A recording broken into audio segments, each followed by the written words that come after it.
In this episode of the Chris Elliott Real Estate Show, we're talking about not forgetting your carry costs when you're selling a property. And now to the show. Welcome to the Chris Elliott Real Estate Show, where we bring you insights into the local Central Virginia real estate market, go in-depth to answer your real estate questions and concerns, and interview local figures and influencers in the greater Richmond area. And now, let's get to the latest episode with your host, Chris Elliott, and co-host, Maddie Ray. Howdy, howdy, howdy. Maddie, how are you doing? I'm well. How are you? Doing well. We made it to episode number 6. Wow, I can't believe it. How about that? Thought we were going to stop at like 2. We're still going. Negative. We're making at least to 7 before we throw it in. So, how you been, Maddie? Good. It's been a really long week. It's been very much a long week. What do you think? I was trying to think about this before. What do you think is like made it such a long week? It just seems like it's been a very taxing week. Anytime you come back from vacation, it's like everything all at once. Yeah. So I was on vacation for a week, had a good time at the beach with the family, but I'm definitely paying for it now in more ways than one. Thanks. Yeah. You're welcome. Absolutely. Well, I mean, it was kind of a busy week so we had 4 or 5 contracts that we were negotiating repairs on all in one week. So that's been a little crazy, and not all of them are settled yet. So anyway, welcome to episode number 6. Today, we're going to be talking about not forgetting your carry cost when you are selling a property. I picked this one out of the idea hat because I thought it was very timely for this time of year. Do you have a hat that you pull ideas from? It's an imaginary hat. Oh. My imaginary friend, Lucas, wears a hat, and I take his hat off of him, and he also keeps all the ideas. I was hoping that you actually had like a magician's hat back there that you just scribbled ideas on whenever you were bored and thought of something. And you just pull them out. Well, we do have that fishbowl at the office. So that's an idea that you didn't even have to pull out of the fishbowl because you just came up with it. Whoa. All right. So before we jump into the show, let's talk about the local news update. Typically I will give the first one to the lady, but I am so excited about this one. I'm going to take it for myself. Wow. Organic Crush is now open in Shore Pump. Are you aware? I have no idea what that is. Have you heard the news? I didn't see the R, and I thought we were getting into another like marijuana related thing. Like we talked about CBD on episode 4. I was like, is this another one of those? What's happening? I don't know why you want to keep talking about that, but, no, I am so excited. This place is right around the corner from my house. It is a organic food / juice / healthy eating kind of thing. You know how I'm big into kava. Oh God, is this going to replace kava? This may replace kava. I hope so. I'm getting yeah. Kava's getting Actually, old. no, we should do that tomorrow. Are they open? Heck yeah, they are. So they have, it is a Long Island based chain. Apparently this is the first one in Virginia. There's 5 locations. I think 4 of them are all in Long Island. Or 3 of them are in Long Island. So super cool. They offer up a variety of baked goods, cold pressed juices, smoothies, acai bowls, if I'm pronouncing it. No, acai. Acai bowls. I feel like you got to say that with like a little in your language. Salad, soups, wraps, sandwiches. Best part, what do they serve all day, Maddie? Breakfast. So take that. The trademark of any good food place is if they serve breakfast all day. Take that, McDonald's. Yeah, so I'm super excited. Hey, Organic Crush, if you're listening out there in the interwebs, maybe you can come out and sponsor a show, maybe some free food, something. I don't know. That would be great. Yeah, I already said your name. So our 2 people that we've got on Facebook Live, maybe they can go out there. I've got one. Nice. All right, Maddie, take the next one. What's happening in the news? A Matoaka mega site. Yeah, so this is pretty crazy. Chesterfield County supervisors have recently approved a 1,500-acre solar farm and data complex. It is going to represent a $2 billion, yes, I said billion with a B, billion dollar investment in the Chester Solar Technology Park. So think about this. Your average home lot is about 1/3 of an acre, right? Sure. This is 1,500 acres of data complexes and solar farms. So imagine just rolling up on a farm and the only crop that they're growing are solar panels. It's pretty crazy. I don't know. Why do they need a farm for solar panels? I think that's just what they call it. They don't actually grow solar panels.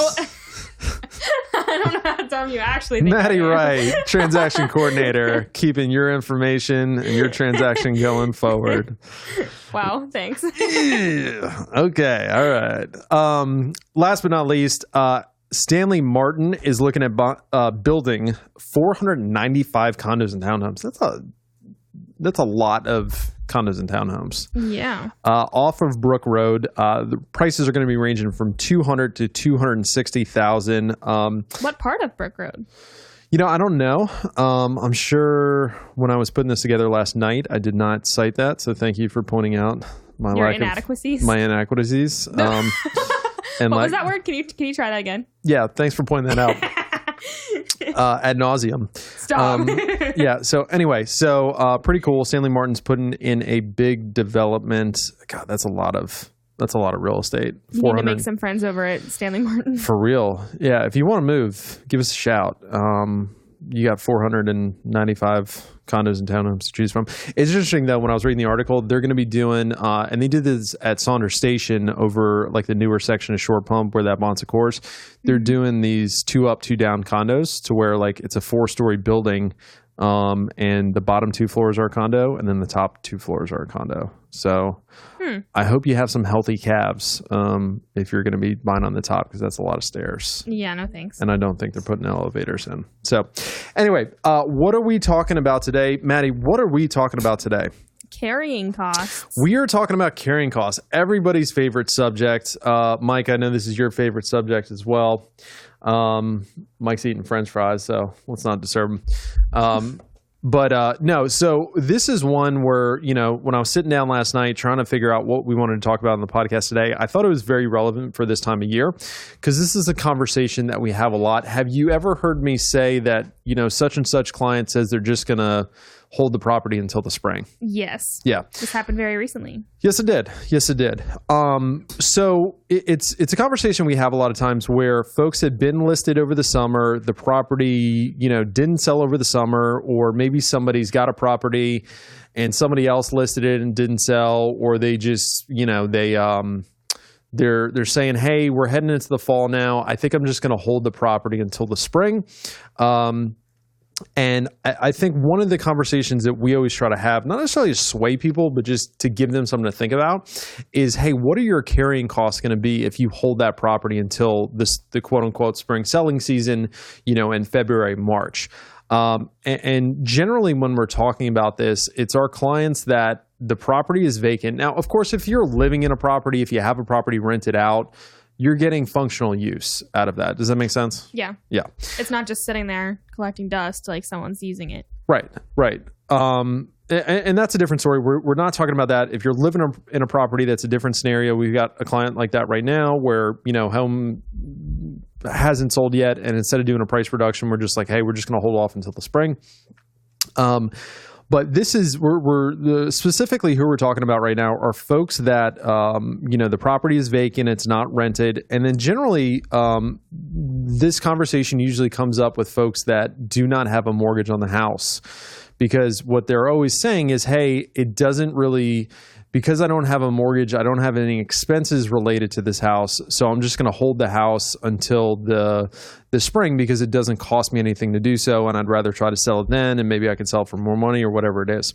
So that's kind of what we wanted to hit on. Let me just look at my notes here. Yep. So let's think about this. We are now in the month of October. So if we go October, November, December, January, February, that's 5 months that we're looking at before we really get back into the quote unquote selling season. So something to consider there.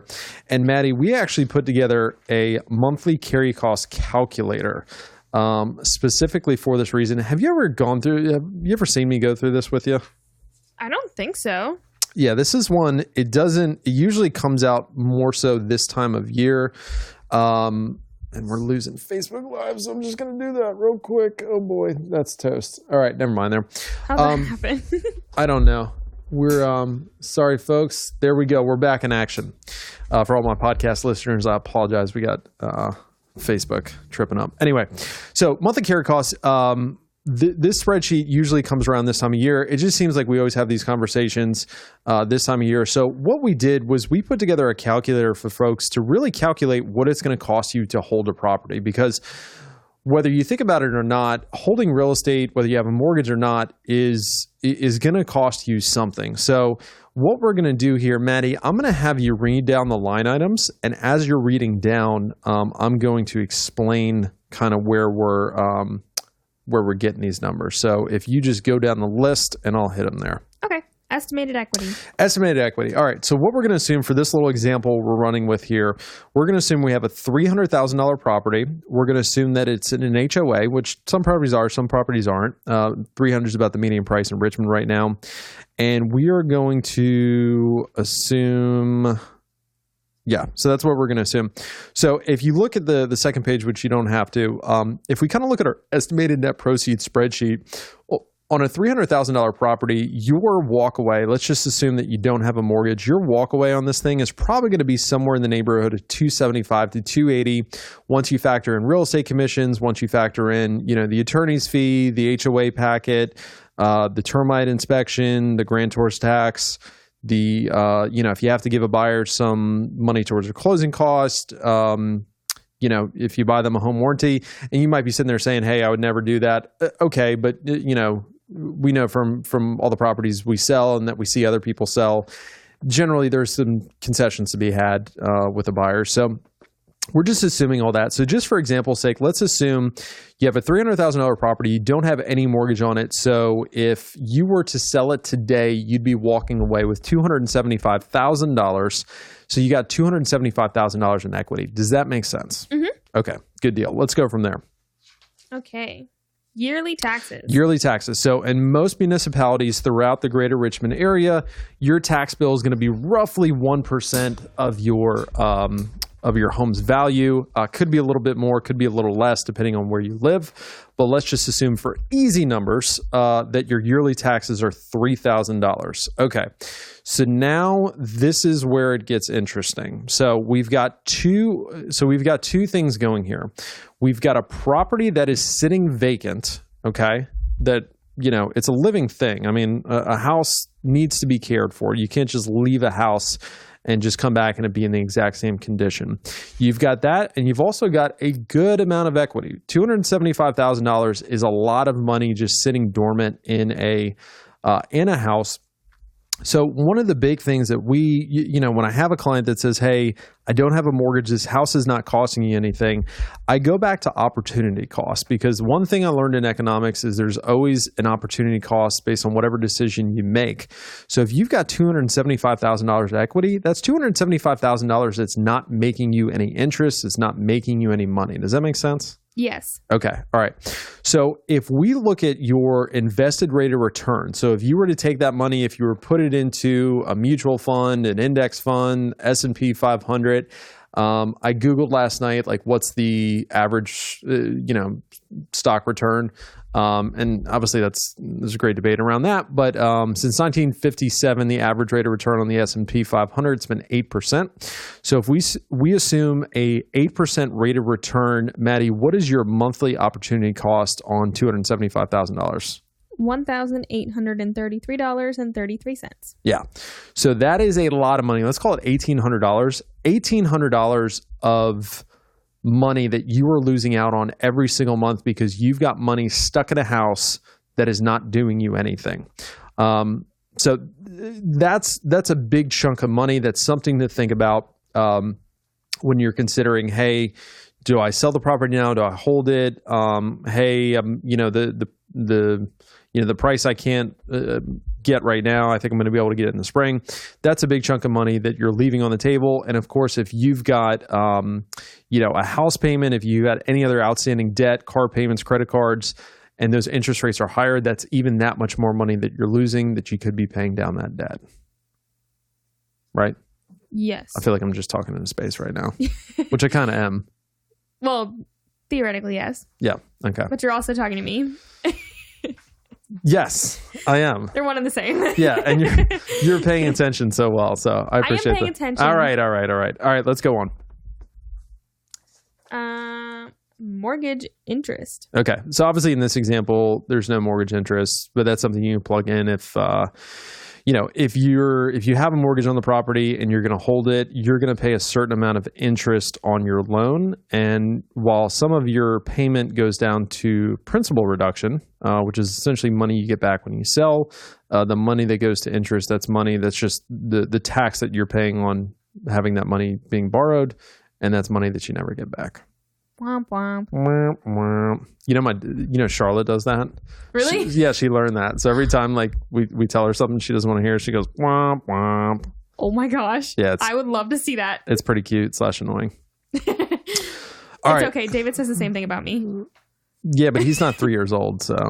Well, no, but he thinks that I am at most times cute and annoying simultaneously. Yeah, I mean, it's just not as okay if you're a grown woman. I mean, I would never say my wife is cute and annoying. Moving on. All right, what's next? I love you, sweetheart. Stop. Taxes, yeah. So Uncle Sam's going to continue to collect, whether no matter what your plans are, if you own that property, your municipality is going to continue to collect property taxes from you. So if your tax bill is $3,000 a year, you're looking at $250 a month per taxes that you're going to get billed. That's money you will never get back. That is your cost of owning that property. What do we got next? Electric. Boogie, woogie, woogie. Nice. I like it. I wish we could dance. Who's stopping you? Yeah, this is true. Well, the whole setup and everything. All right. So $100. So once again, I mean, you might say, hey, Chris, my electric bill is only $50. Okay. We're just using round numbers for an example, but you got to keep your house cool. You got to keep your house warm, depending on, it's like 140 degrees right now in the month of October here in Virginia. So if you got a vacant home, I hope you have your air conditioning unit on. Otherwise, you've got some issues that are going on with that house because you can't just let a house sit there and bake. It's going to affect your wood floors. It's going to affect other things if you just leave that house there. So anyway, moving on. Water and sewer. Once again, you may say, Chris, well, we'll have that turned on. If you're trying to show the house, obviously you're going to want to have the water on. Most people want to keep the water on. So we budgeted $50 for water and sewer. Right. And gas. Once again, you may not have gas, but if it's in the middle of the winter and you got a gas furnace, you're going to need some gas to keep that house warm. Insurance, $65 for insurance. This may be more or less depending on the size of the home. The other thing is too, if your insurer knows that the home is vacant, they're probably going to charge you more because there's more stuff that can happen wrong with a vacant house because nobody's living there. It's easier to break into. If a water pipe bursts, nobody's going to be there to kind of, nip that in the bud. So typically your insurance companies will charge you more money, and there's only certain insurance companies out there that'll actually insure vacant homes. So just don't tell the insurance company that the house is vacant. Yeah. So that's insurance fraud. So that's one option. But I don't think saves you money. It saves you money. Could land you in jail. So anyway, moving on. Oh, HOA fees. Yeah. HOA fees. So once again, we're assuming that your property is within an HOA. $70 is what we're budgeting in there.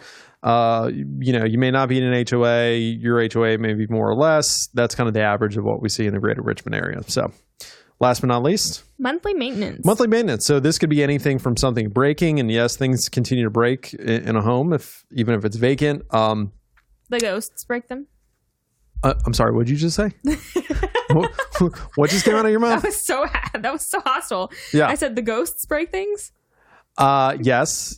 Sometimes the spirits do break things. No, I mean like the AC unit could break, the furnace could break. We've had issues with that. If it's in the middle of the spring or the summer, spring and the summer, grass grows and you got to cut it. You can't just let it. Does it not grow in the rest of the year? It grows in the fall. It doesn't grow in the winter. Sometimes it grows in the winter. Yeah, whatever. But no, you got to keep. I mean, you got to keep a property up. So we're budgeting $50 there. So point being, if you total all that stuff up, once again, we can split hairs and say this is that, whatever. But our estimate, if you add that all together, is $2,468. Let's just round it up for discussion's sake to say that's $2,500 a month that property is going to cost you to just sit there. So if you multiply 2,500 by 5, what is that? 12,500. Wait, let me do the math. Yeah, do the math real quick. Carry the 2 and the 4. Apparently, we don't have calculators. You messed me up. All right. So I think I think it's 12,500. Anyway, so north of $10,000, that's a substantial amount of money. So what you really got to factor is, let's say you got a house, it's priced at $310. We're saying, hey, it probably needs to go down to $300 to get it sold. And you're saying, no, I'm just going to give it to the fall. I'm going to give it to the spring rather, and I'm just going to wait 5 months and then we'll be able to get your $310. Well, okay. The thing to think about there though is that you're gonna have that $2,500 in cost because you're not going to be making money on interest. You're going to have those expenses. That's a given. So you're going to have a given $10,000 in expenses. Now you're just hoping that you're able to sell it for $310 and kind of break even, or we drop it down to $300 right now and we get it sold. So always something just to consider. It's just a discussion point that we use with our clients to kind of just make them realize that, hey, there is a cost associated with holding this property, even if you don't have a mortgage. Does that all make sense? It seems like this was like a boring show. I tried to liven it up a little bit. Oh my goodness. Yeah, it was a boring show, wasn't it? Mike, was it a boring show? Yeah, Mike's... There's a lot of math and numbers and... God, I love that stuff, though. But nobody does. All right, let's take some questions. This is not going to be a landmark show, is what I'm being told by my production team. Not going to be a flagship. We're not going to be knocking them down with this one. But it's still one that we did. Let's go. We still have a shot to revive it. Let's take some questions from the socials. What do we have? Okay, so if someone, let's say someone was renting their house. Yeah. Because it wouldn't sell now, but they put them in like a year-long lease through next year, but they still wanted to sell it in the spring. Yeah, that's actually a good question. So once again, are you surprised? No, it's a good question. So that is something that we once again deal with this time of year. So what we tell clients, if they make that decision as far as, hey, I'm going to rent the property, what you want to think about is it's very tough to sell a property with a tenant in it. The reason being, selling a property is a pain in the ass to start with. Is that a bad word?